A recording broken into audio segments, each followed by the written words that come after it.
Écoute, Simon, bienvenue à Passion Hélico. Ouais, c'est une première, hein? C'est une première, on va essayer un hélicoptère. On a essayé toutes les bébelles imaginables, des Bigfoot, on a essayé aussi Dragster. Je pense que là, on était rendu. On a fait le tour. Mais On a écoute, fait le tour. moi, je peux te faire une confidence.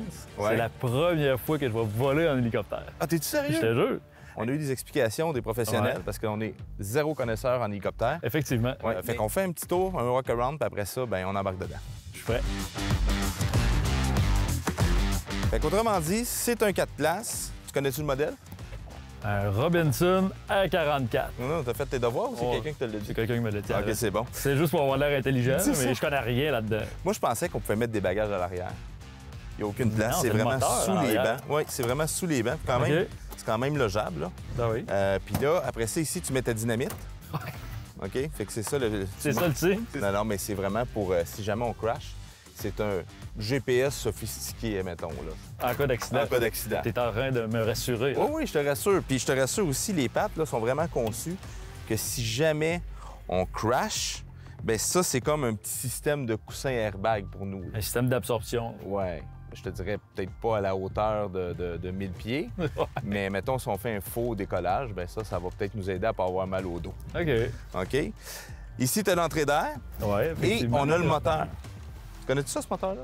C'est un moteur 6 cylindres, Oui. 245 chevaux. 245 chevaux. Puis on nous disait à peu près en termes de performance, là, peut-être juste pour vous situer, une vitesse maximale d'à peu près 240 km/h.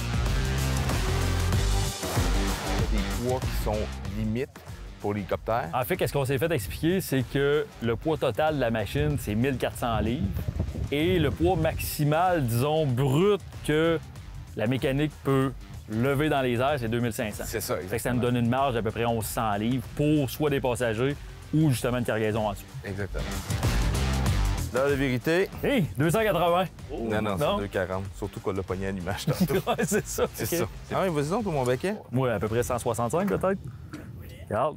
Ben oui, Ben regarde oui, ça. c'est ça. 240, t'étais à Ah, même 240 pas aussi. Pareil, hein? Qu'est-ce que t'en penses? Ouais, c'est pas pire, c'est confortable. C'est quand même assez Ouais, c'est spacieux, assez, hein? c'est assez confortable. J'ai juste hâte que le pilote arrive. C'est de la pilote. C'est une pilote? Ben oui, certain. Voyons. C'est Rosalie, tu la connais pas? T'as quel âge, Rosalie? J'ai eu 19 hier. Comment? J'ai eu 19 hier. Ça, je savais pas, par exemple. Comme une tondeuse. Ouais, c'est ça qui me fait pas croire. C'est ça que j'aime pas, justement. Là, c'est cargo release juste là. Est-ce que je peux appuyer dessus? Non. OK. Ben, on n'a pas de cargo, mais Touche à rien. on touche à rien. OK. On serait prêt à décoller. Êtes-vous OK. prêt? On est prêt. Prêt? Ça n'a pas levé encore. Oui, ça sera pas long. Ah, OK. Oh, là, ça lève. Là, on lève, là. Ouais. OK, c'était Non, pas non, nous autres, là, c'est vraiment toi la pilote, non? Ben, tu sais, c'est ma première fois, là, mais... Pas vrai. Pas vrai. Oh, wow, c'est hot. C'est le fun parce que tu te sens vraiment comme flotter dans les airs. Ouais, vraiment. Hey, c'est beau, hein? C'est incroyable. C'est incroyable, c'est vraiment beau. Comme là, on peut voir, on arrive à 1000 pieds à peu près. OK. Comme l'athlète, si je la tourne, est-ce qu'on tombe? Touche à rien, Yoann. Touche à rien.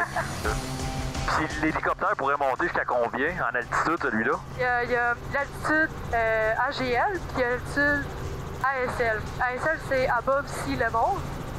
Fait que cet hélicoptère-là, c'est 11 000 pieds above sea level ou est 9 000 pieds AGL, donc above ground level. C'est haut quand même. Ouais. Puis la vitesse maximale?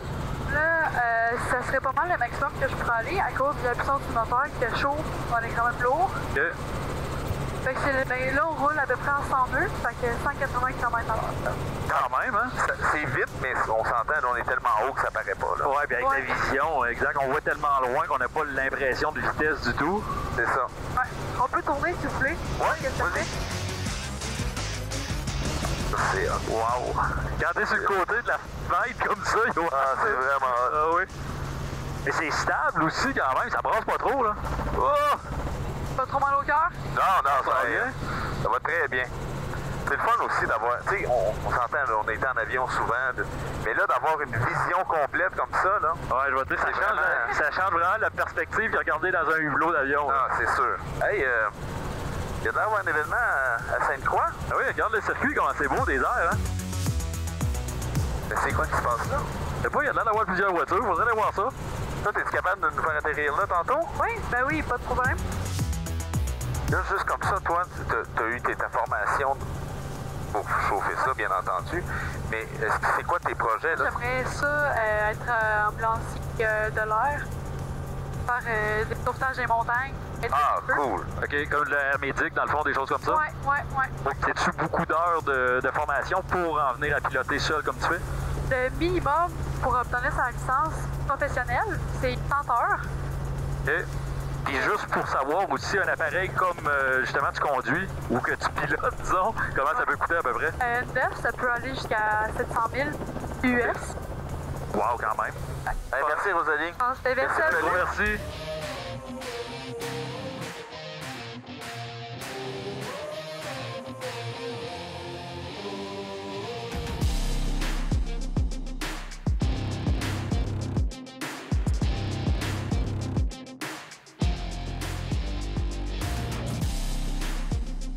C'est quand même pas pire, faire un tour d'hélicoptère, puis après ça, bang, on atterrit sur un événement de... Il y a des belles voitures en plus. Quand même des belles voitures. Regarde, c'est Alain Côté. Hey, Alain! Hey, les boys! Il était bon ton but. Merci. C'était maudit arbitre, c'était pas bon. Je le sais.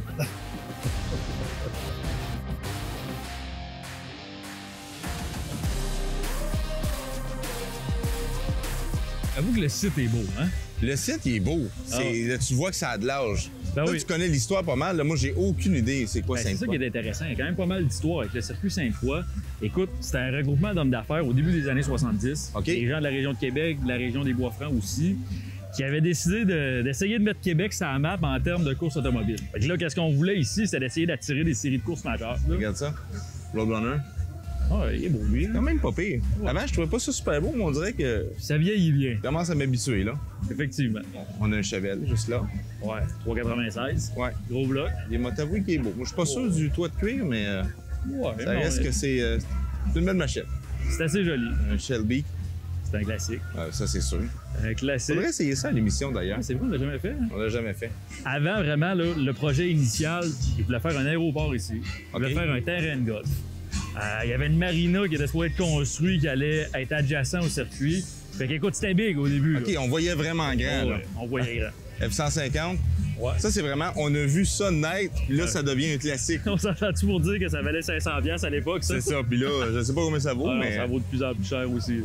Écoute, en 1972, la Formule Atlantique est venue courser ici.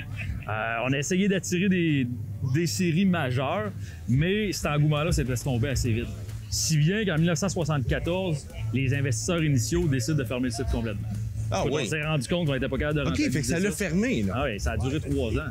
À la base, ça a duré 3 ans ici. Là. Ça a pris une décennie complète avant qu'il y ait un promoteur qui décide de reprendre le circuit en charge. Puis cette fois-ci, vraiment, on a axé vers les courses de stock car. OK, GTX. Ça, Ouais. c'est pas mal l'ancêtre des muscle cars, là. Ouais, il est bien beau, celle-là. C'est quoi, Ouais. 66, 67 peut-être? Avec la couleur...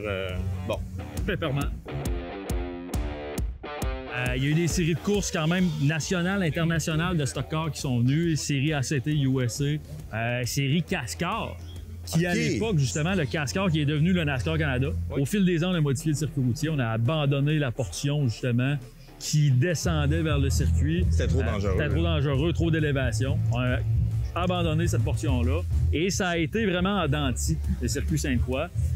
Présentement, il y a des nouveaux promoteurs depuis quand même plusieurs années qui ont pris en relève le circuit ici. Puis là, on a beaucoup pour des événements comme on voit aujourd'hui. La drift est très, très forte. Écoute, les gars de drift, c'est un bon public. C'est des gros événements. C'est beaucoup populaire ici au circuit Sainte-Foy comme tel. Et dans le futur, c'est sûr qu'il y a encore des projets, il y a encore des plans de ramener des séries nationales ou internationales de stock car ici aussi. Moi, je trouve ça bien. L'événement passé à tout. Il y a des remorqueuses pour les Mustangs en fin de journée. Oui, exactement. Tu sais, je regarde ça ici, là. Il y a encore du monde. Les pistes au Québec, je trouve qu'ils commencent à être un peu malades. Puis ça, c'est à cause des citoyens qui sont alentour. Si tu regardes Saint-Eustache, ça a été fermé. Ouais. Il y a des citoyens qui venaient de se construire une maison. La piste existait depuis les années 60. Puis là, on ferme la piste parce que les citoyens sont pas contents. C'est sûr que c'est jamais évident la cohabitation entre des citoyens et une piste de course. Je peux dire qu'ici à Sainte-Foy, pour connaître un des propriétaires, Jean Bergeron, ils sont quand même impliqués pas mal avec le conseil de ville. Ils sont venus avoir des bons compromis, justement, avec les gens en place pour bien cohabiter avec les citoyens, mais c'est pas évident quand même de faire des événements d'envergure et d'opérer une piste de course dans les décennies qu'on connaît présentement. Ouais. Je te gage d'aller sans scène en habit de course puis de dire que le but était bon. Penses-tu?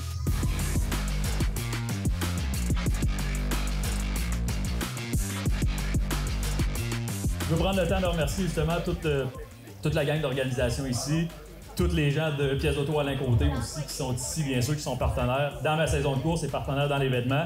Et je vais prendre le temps de dire aussi à Alain que, Alain, il était bon ton but. C'est clair qu'il était bon son but. Il était bon!